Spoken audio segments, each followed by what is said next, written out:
Michael is a leading light toward a free society, a role model for activists everywhere, and a really cool dude to boot. Ladies and gentlemen, Michael Boldin.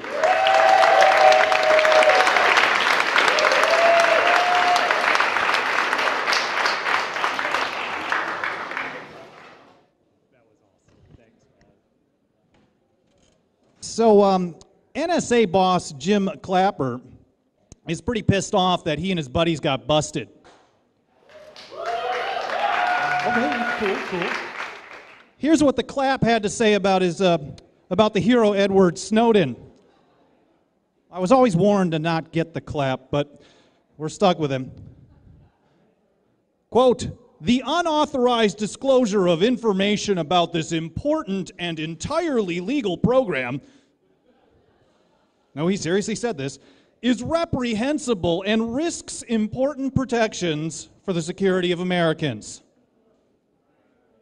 Yeah, no kidding, right?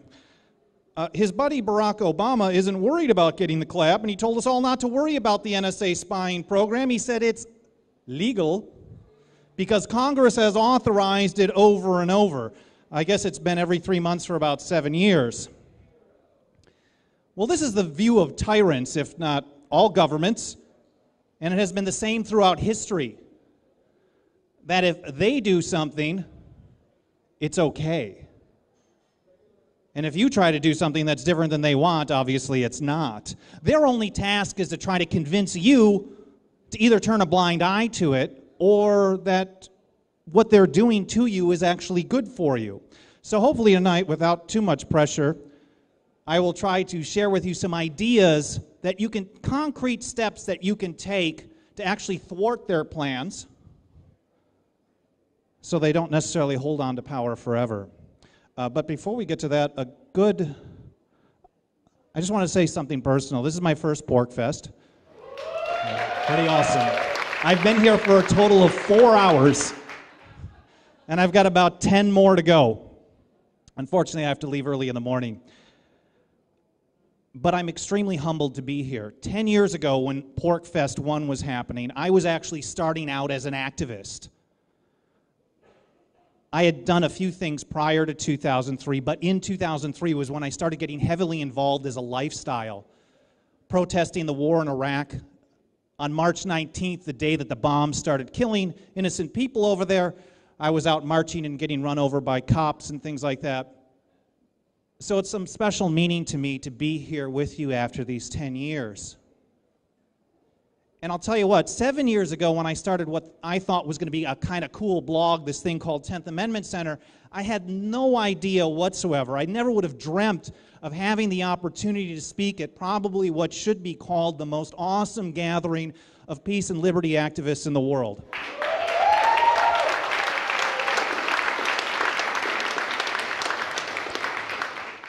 And then the added juiciness to have to come in and be some kind of keynote filling in for Lou Rockwell, like a lesser deity of liberty. I really want to thank Mike for having the faith in me, his friendship, for pressing me repeatedly over a period of months. Like, dude, you got to get here. Seriously, I'm not going to ask you again until next week. You're coming to PorcFest. And I want to thank everyone here who has been so warm and kind in welcoming me here to PorcFest. I'm truly humbled. Thank you very much.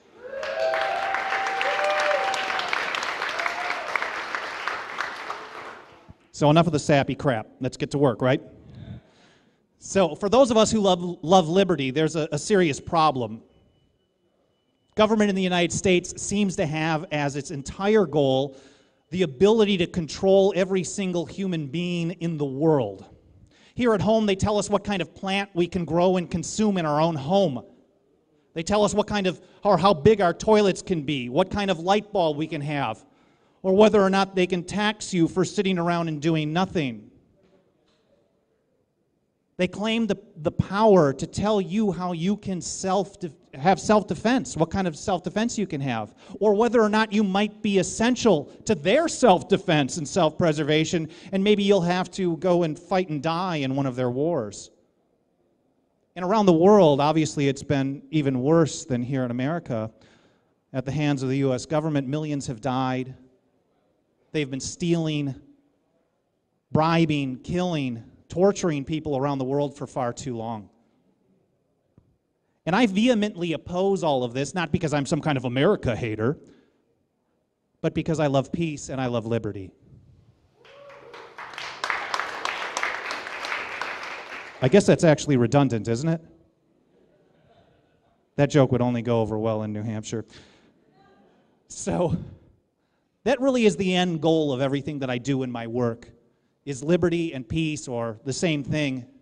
It drives me to oppose spying and torture, stealing and murder. It encourages me to rise up against indefinite detention, government prohibition. The bottom line is, I want to see an end to taxation and war. I want the government to get the hell out of my life and yours.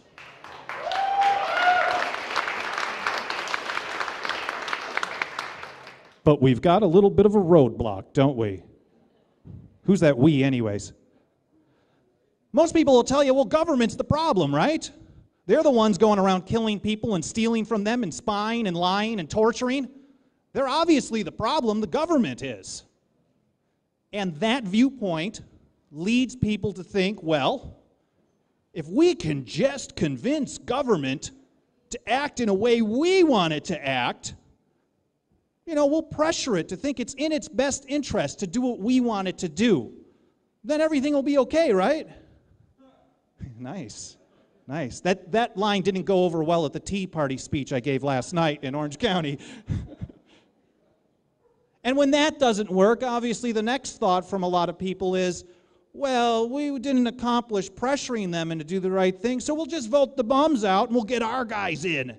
And they'll control government and everything will be awesome. I think everybody here knows that this type of mentality is a total failure, right? So I don't think the idea of market forces is lost on anybody here. So rather than explaining what that might be, when other people like Yuri Maltsev and others probably would do a much better job than I did a little digging, some raw data to help convince you all that my view is right and no one else's is, of course. So there's been a lot of polls about this NSA spying program over the last week or so, and everybody's spinning it one way or another, like, okay, well, the majority of Americans love it or they hate it or whatever it may be. Well, one thing really stuck out in my mind when I read a CBS News poll. Check this out.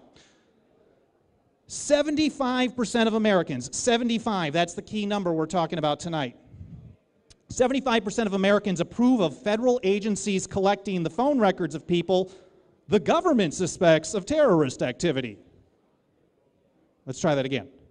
75% of Americans approve of government spying on you if government says they need to. Oh, nice, nice. Now, 58% has no, is opposed to it as long as it's just ordinary Americans that the government doesn't say. Now, remember that number, 75%. We're talking about the 10-year anniversary here at PorcFest, probably my 10-year anniversary of being an activist, former far leftist. And back in 2003, just before the Iraq War started, they were doing polls virtually every day, like a game show. Like, how many of you want to go kill people in Iraq? And I think it was like 2 days before the war started, somewhere around the 17th or so of March, ABC News did this big poll, and the result was that only 27% of people were opposed to bombing the hell out of these people in Iraq. So if we do the reverse math, that's about 75% were in favor of this type of government power. It was actually 71 with a couple percent were undecided yet. So what this tells me is that a full 3/4 of Americans, or people in this country, trust the government to do the right thing as long as government is telling you that they're doing it to protect you. Boo. Boo, yeah, nice, boo. So guess what, right? Government always claims they're trying to protect you, right? From cradle to grave, our heads are filled with fear of liberty. Liberty's a bad thing. If there's no government schools, our kids are going to be dumb. Not the other way around. If there's no government-mandated health insurance, there's going to be people dying sick in the street. If there's no government spying or government killing of other families in other countries, you and your family are at risk of death from some evil, crazy person overseas. In short, we're taught that liberty is dangerous, and just what Orwell warned us about, that war is peace and freedom is slavery and ignorance is strength. Well, if we want to understand what the problem in this country is and what we need to address, Good, I got a chuckle on that one. Nice. Thank you, whoever you are. You get a prize. Well, H.L. Mencken, everyone here is a fan of what Mencken wrote about? Yeah, nice. Again, that wouldn't have gone over well at the Tea Party, the Islamophobe Tea Party event from last night. But Mencken said once that, and this is one of my favorites, democracy is the theory that the common people know what they want and deserve to get it good and hard. Funny, 'cause it's true. Well, fact. Without millions of people who are actually okay with it or want government to spy on you or to wage wars or to have indefinite detention or prohibition, these evils very likely would not exist. So the news that I'd like to share is that if people want to strike at the root, as Henry David Thoreau warned, rather than hacking at branches is how he put it, if we want to solve the problem, while government is obviously a bunch of bad thugs, criminal, evil people, murdering, stealing, lying, spying, torturing, on and on and on, it's almost a market response to what I would call a lack of education about liberty. So the problem in my mind that needs to be overcome is less about individual government actions and more about the belief system of millions of individuals.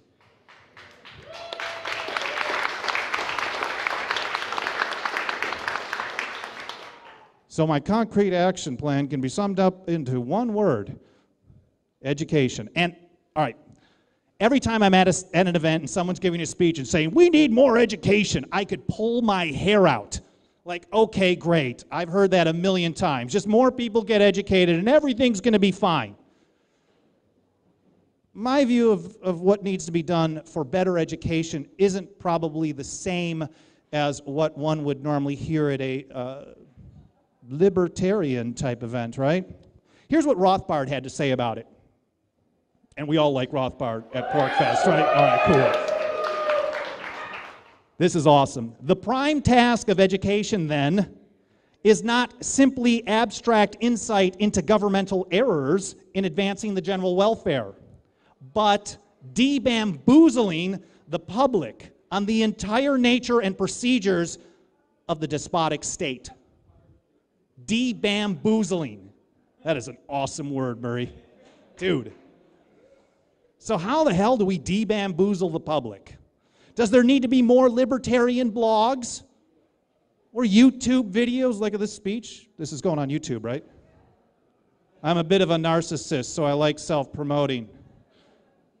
Liberty people are always narcissists, right? Or is it sociopath? I don't know, whatever they call it.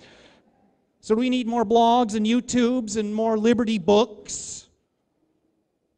Do there need to be more election campaigns with liberty candidates for liberty?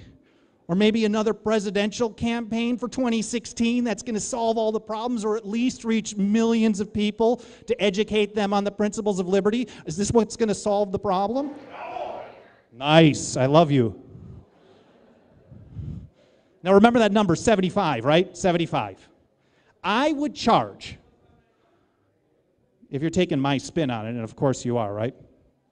That in 2003, 10 years ago, 75% of the people in the United States were totally okay with using tons of violence and force against other human beings because they were afraid and wanted to be protected. They were fine with government doing that. And today, 10 years later, 75% of the people are still okay with using government violence and force because they're scared and the government is going to protect them.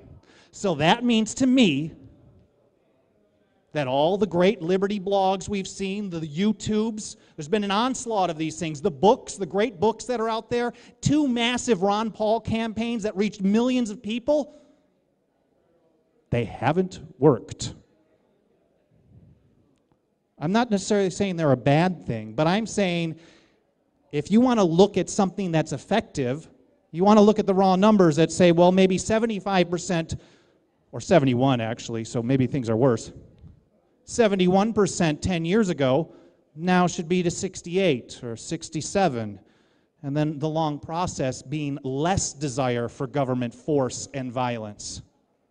So all these educational tools are very important, but I think they're missing something.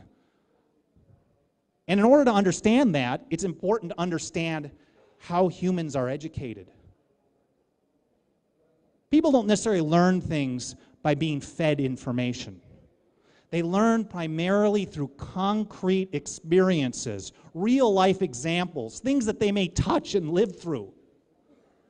And they don't learn as well, in general, by being passive, reading a book, watching a YouTube, watching a presidential debate about foreign policy.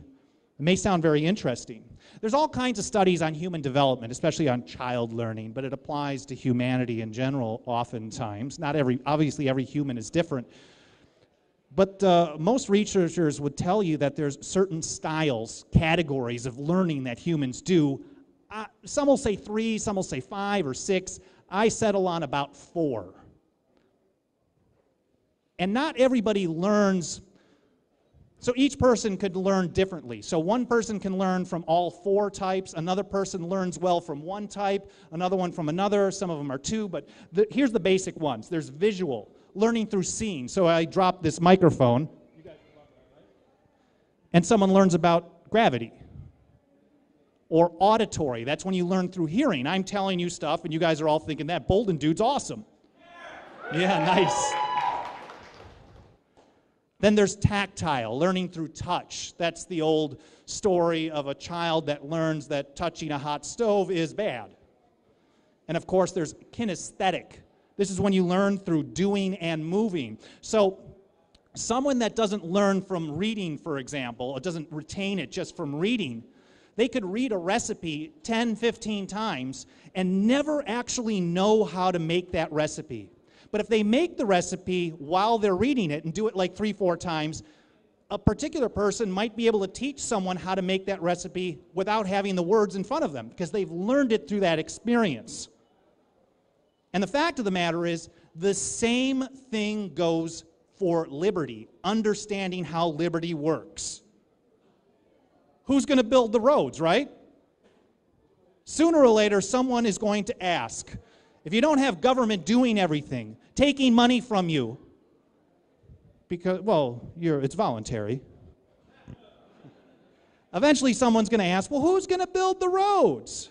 I mean, you can tell stories about this beautiful private community that has private roads, and it's totally safe, and there's no discrimination, it's open, and it works. Or you can tell people about Disneyland or your local shopping mall where the roads aren't necessarily built by government, although sometimes those things are really government subsidized, but I mean, you get the drift. Or you can tell people about, in my neighborhood in downtown Los Angeles, most of the financial district, all the sidewalks are privately owned. You actually see placards in the sidewalk that says, private property owned by Wells Fargo Bank, right to pass may be rescinded at any time.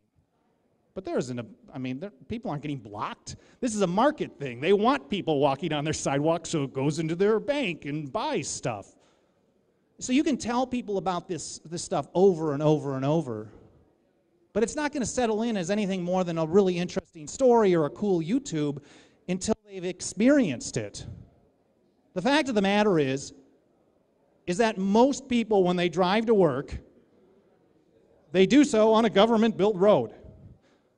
And they drive in a car with a government safety approval.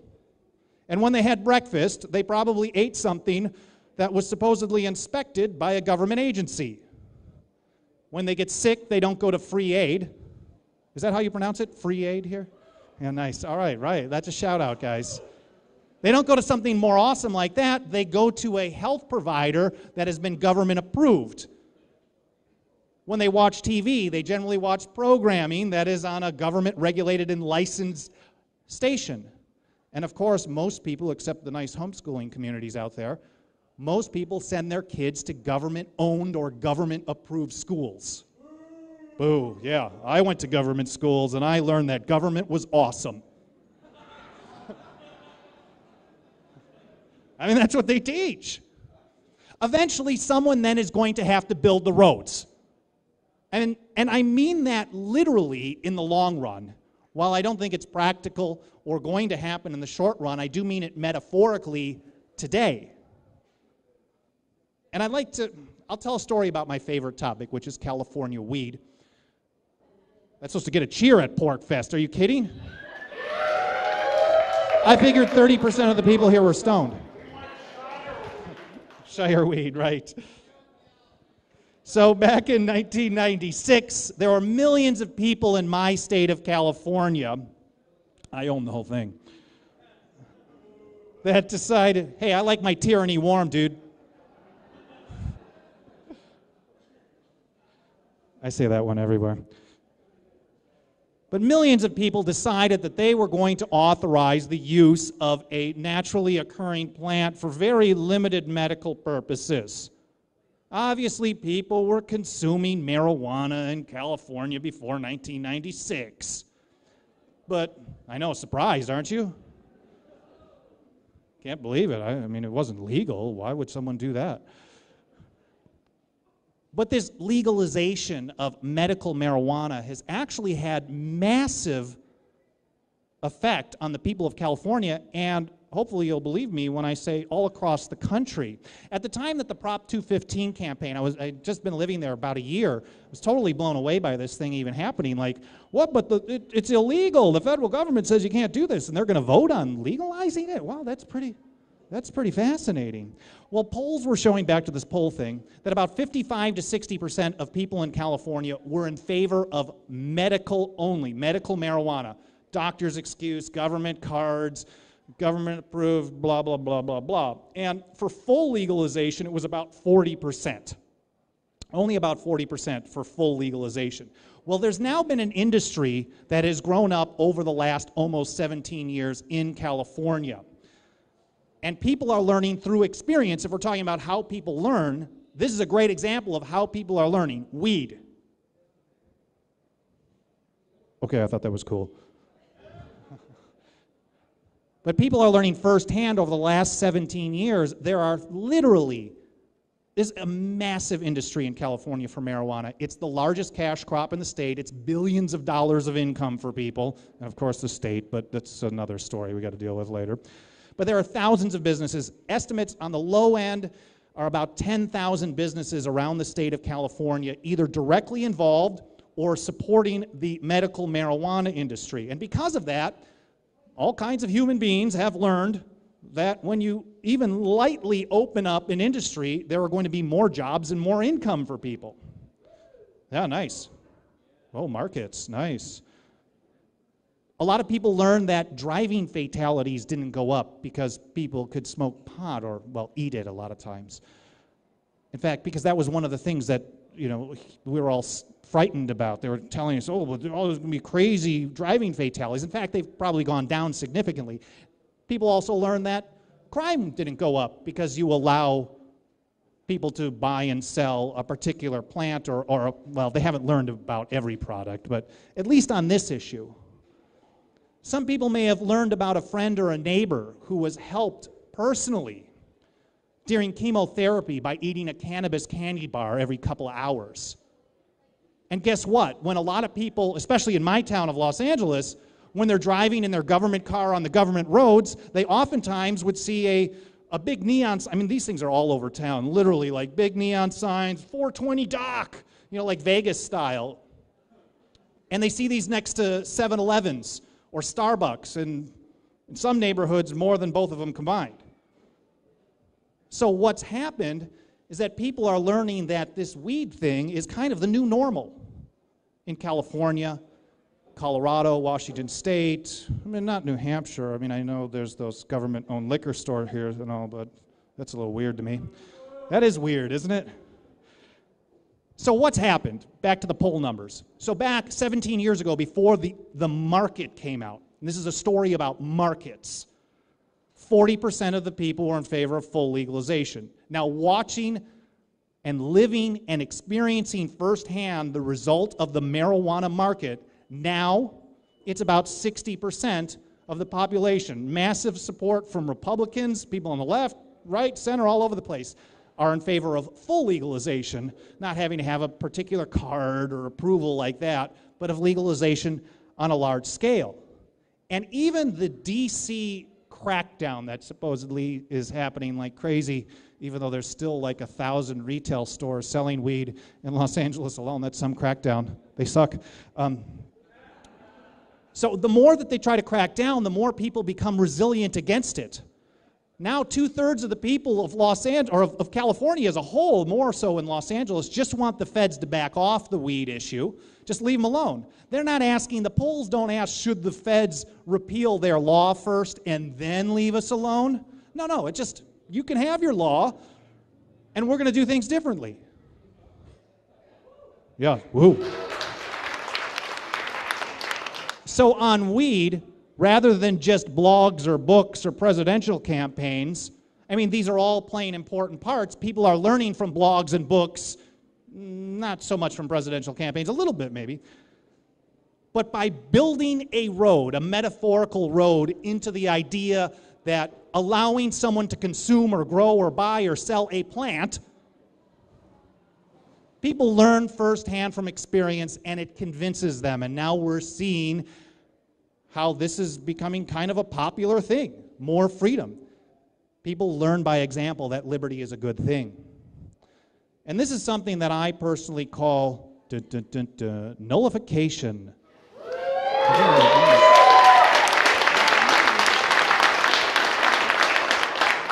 The way we define it at my organization, 10th Amendment Center, is this: any act or set of acts which has as its end result a particular law being rendered null and void, or just unenforceable within a particular area. Well, nullification isn't about talking. It's about doing. It's about resisting. It's about standing up and saying no. It's about exercising your rights whether they want you to exercise your rights or not. It's not begging for permission. Oh, yeah.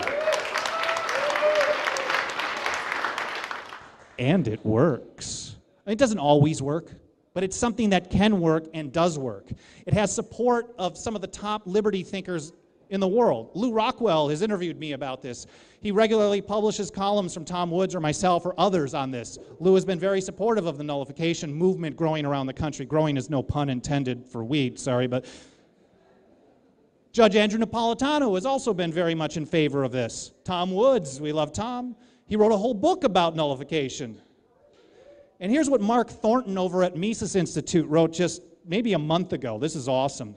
Nullification will cause governments to be, quote, more likely to act in a less threatening and harmful manner. I like that. I would like to see governments less threatening.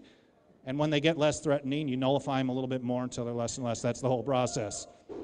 And check out what Ron Paul had to say last fall. Nullification would, quote, reverse the trend and stop the usurpation of all the powers and privileges to the federal government, all of them. I think that bears repeating. If you believe in liberty, Ron Paul's advice is to nullify.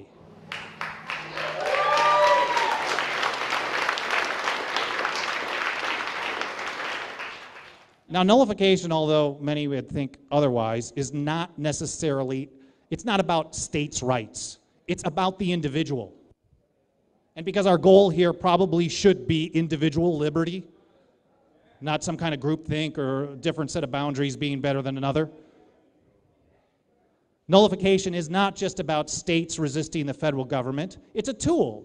I can use a hammer for pounding in a nail or breaking down a wall. It can be used for various things. So nullification can be used to resist the federal government. I know for a fact there's people in New York that are trying to utilize nullification to resist the state government's gun control measures. And I have a funny feeling there's some people in Keene that are using nullification of some form or another to resist the local government.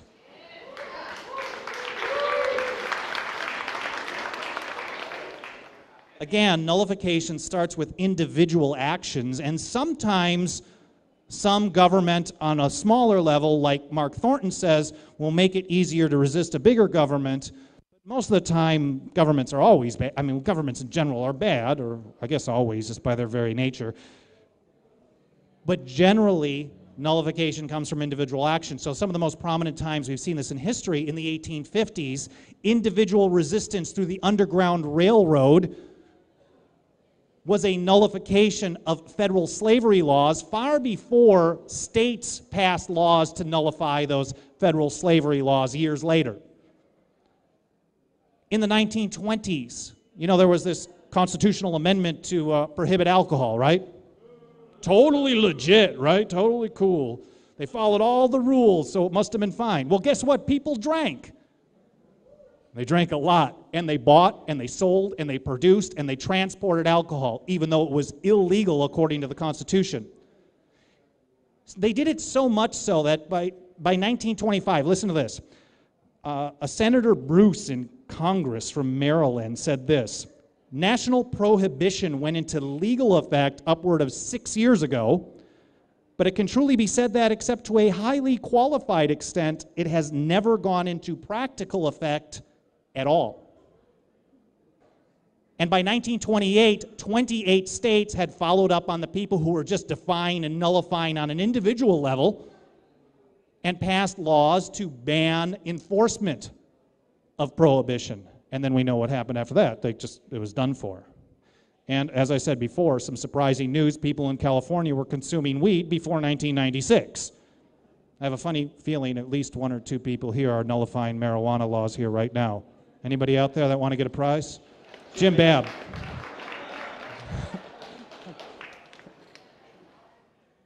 Nullification starts with the individual who says no.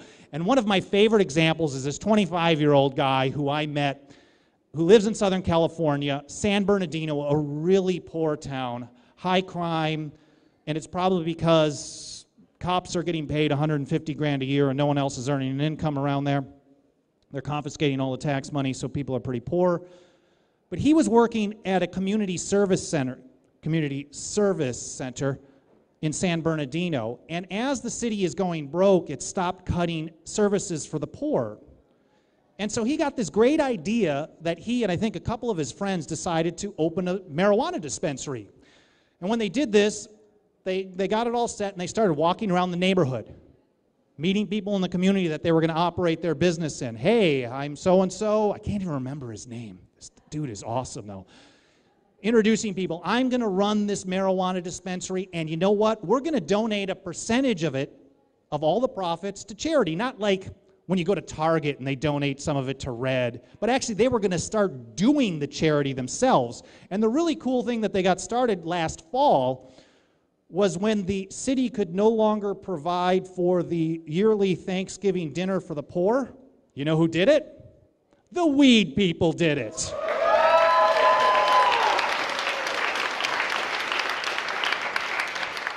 This is an example of metaphorically building the roads. Maybe someday that dispensary, I mean, he gets it. Maybe they'll build a road in the neighborhood. And then let's think about our good friends, the Blush family. Where are you, Blush people? Are you even here? No. John Bush, Kat Bleish. Everyone should follow these guys as a model of things to do. Over at their sovereignliving.tv, they encourage individuals to invest in their sovereignty by learning to live self-sufficiently. They encourage local communities to come together voluntarily to solve their common problems without the need for state coercion. And of course, I know, though, that Free State Project doesn't have more as a goal other than moving liberty lovers to an area, but it sure is an opportunity to do things like this on a grand scale. All of these are ways to de-bamboozle, to teach people that when someone else does something other than the state, that the world doesn't end. It's not scary. They learn through experience. And I can hear Bush, if he was here, saying, but Boldin, isn't this just agorism? You're an agorist, dude.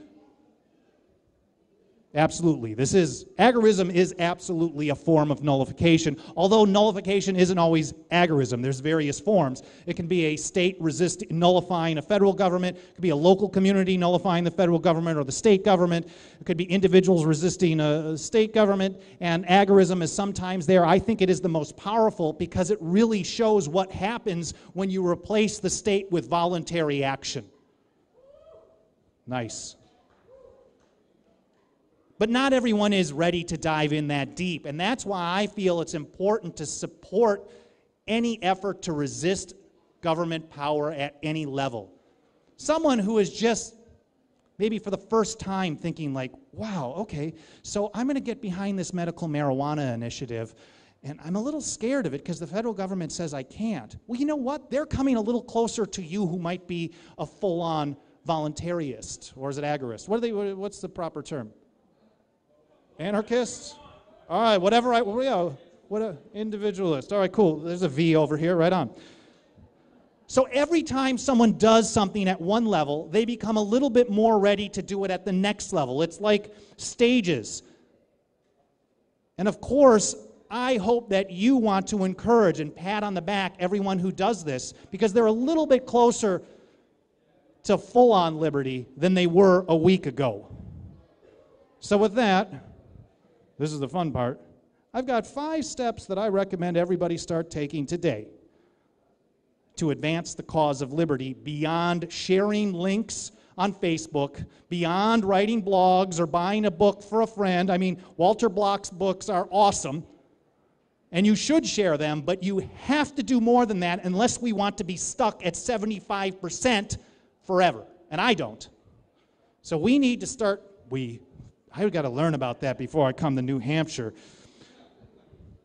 Us grouping of individuals need to build more roads in conjunction with all the massive and awesome education from books and blogs and videos and, well, no more campaigns, please, no more campaigns. So first, my first recommendation, forget that the 202 area code exists. Anybody from there? If you are, move. Get out. Even if you come to LA, you're better off than 202. That wasn't funny. If you've spent time calling politicians in Washington, D.C. and demanding that they do something or stop doing something, or you've sent them petitions, maybe you signed a White House petition, oh, it only took me a minute. Well, why waste a minute? Every single time you think about activism on a federal Washington, D.C. level is wasted, and you can't waste your life when you're talking about liberty.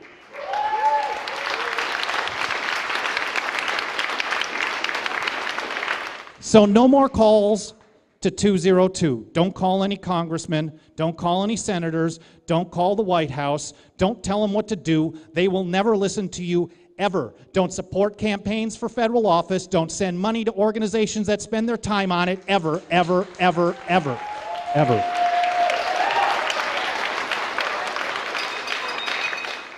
That's that statist 10th guy. 2, support all nullification efforts, all of them.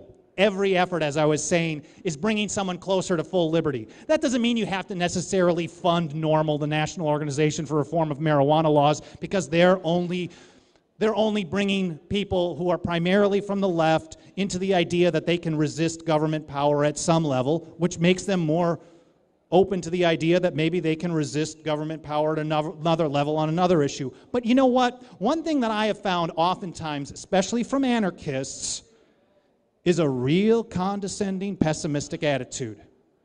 Oh, surprise. You have never done anything but vote for one guy or another, and I think you're an idiot because you're not ready for full liberty yet. Well, that isn't going to encourage anybody to take the next step. Positive attitude, and I'll mention something about what Rothbard has to say about this very type of thing in just a moment. Support every level. Again, every level that someone is willing to resist government power, federal, state, local, is there another level? Is a good thing. It gets them closer to liberty, and you can do the education in the books from there to bring them a little closer. 3, get on a jury. Man, for years, I avoided jury duty so many times. I thought it was slavery. I mean, it is. I mean, they give you, what, $15, something like that? And you don't have a choice. Even though I think, like, in LA, only about 30% of people actually follow through on it. Well, that tells you that if you resist government power, you can get away with it. Well, that's pretty cool. But get on a jury. There are millions of people every year that are thrown in cages in the United States, more so than any other country on earth, I think North Korea included, if they can keep stats. But it's really bad here. And being on a jury is it Don Doig, the guy, Fiji guy? Does anyone know? Well, I think his name was Don, one of the head, do you know? No. He and Stuart Rhodes wrote this great article at LouRockwell.com a few years ago that said this: serving on a jury should be viewed as a form of liberty guerrilla warfare in the current soft or cold war between the forces of liberty and the forces of tyranny. You can save people's liberty by being on a jury. You vote to acquit.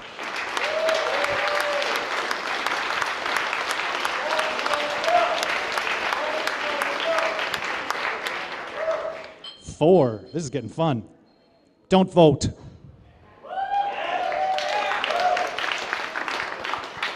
Well, don't vote for politicians. Vote with your money. The market is stronger than any government on earth. This is the agorist solution. It's a part of the puzzle.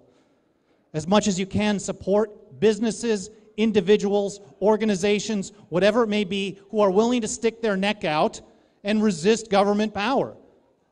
Support that dude, whoever it is, if you can find him, that runs the marijuana dispensary in San Bernardino. Find a way to buy something from him or send him some money, because he is showing people firsthand that when government doesn't do something, voluntary action and maybe a nice business can do it, and probably better. Well, probably. Support sovereignliving.tv or 10th Amendment Center if you want to send some bitcoins. I've never gotten one. Buy some baklava. Yeah. Baklava is absolutely awesome. Here we got a dude who has said, screw the regulations and the licenses. This guy should be getting all of our money even if we hate baklava. Buy the stuff. Make him rich so other people will follow his lead.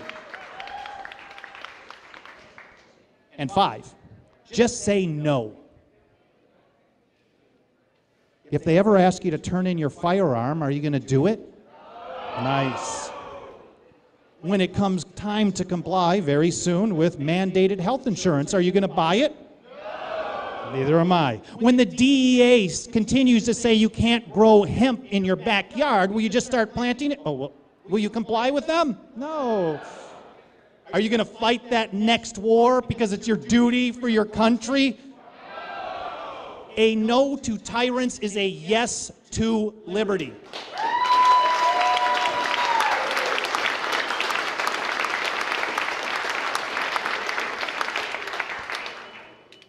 When Rosa Parks refused to move to the back of the bus, she taught every one of us here how to deal with laws that may be unconstitutional, immoral, unjust, or all three of them. Before refusing to comply, she didn't first pass a law to say, you can't do this to me. She didn't need to find some sheriff to go arrest the guy, physically stop him, before she could move her cause forward. She didn't put the fate of her liberty in the hands of the political system before she refused to comply. She did something that every single one of us, yours truly more than anybody, needs to do more and more every single day. And that is simply use 2 words that a 3-year-old can use all day long. 2 letters. N-O. And here's the bonus round. Be patient. Criminal politicians have proven to us over, well, all of history, but seriously, quite a bit in the last 100 years or so, at least in what we can see right now, that step by step, tiny steps, taking away tiny bits of your liberty over and over and over and over relentlessly is very effective. Liberty's not going to win in a year. It's not going to win with one baklava business, although we love it. It could lead to it. That's historic stuff. It's not going to win with an election, I can guarantee you that. There is no one coming in on a white horse to save you in Washington, D.C. Nice. Liberty's going to take time and relentless coordinated action. And so many libertarians, as I was mentioning, will be very negative to the person who is not all the way there yet, or not even close, but is willing to do a little bit of something. Oh, you Washington... The number one opponents of Washington state marijuana legalization were libertarians. Oh, well, you're still supporting the state, so we're against it. You know what? There's a little bit more freedom when 300 people had charges dropped against them right after that vote. So 300 people within weeks were no longer going to be going to jail. This is a very positive thing. You absolutely have to be able to be patient not only with the advancement of the cause of liberty, but how far other people are to understanding liberty that maybe you are. And Rothbard certainly warned about this. He was very clear about falling prey to short-run optimism. Here's what he had to say. For short-run optimism, being unrealistic leads straightway to disillusion and then to long-run pessimism. So in closing, I urge you to take Rothbard's advice. He says, for the libertarian, the main task of the present epoch is to cast off his needless and debilitating pessimism, to set his sights on long-run victory, and to set about the road to its attainment. Our long-run victory for liberty is going to come one tiny step at a time. It's not going to come by trying to take over Washington, D.C., or the Republican National Convention, or the Democrats, or your state caucus, or anything like that. I want the government people to get the hell out of my life. And the only way that's going to happen is at every single turn we nullify these people into oblivion. Peace, PorcFest.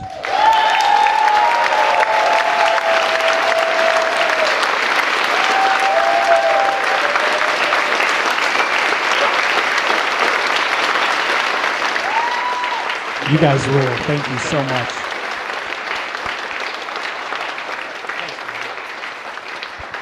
Michael Boldin!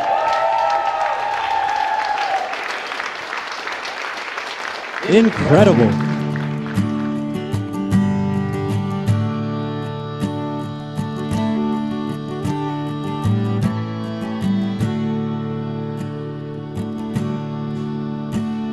I picked up an angel whose left wing was broken.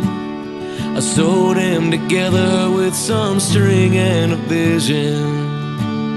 He raised his right hand and he gave me an answer.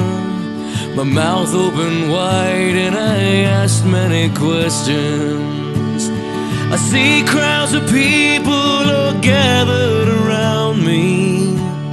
They all want the truth, but they don't want to hear it.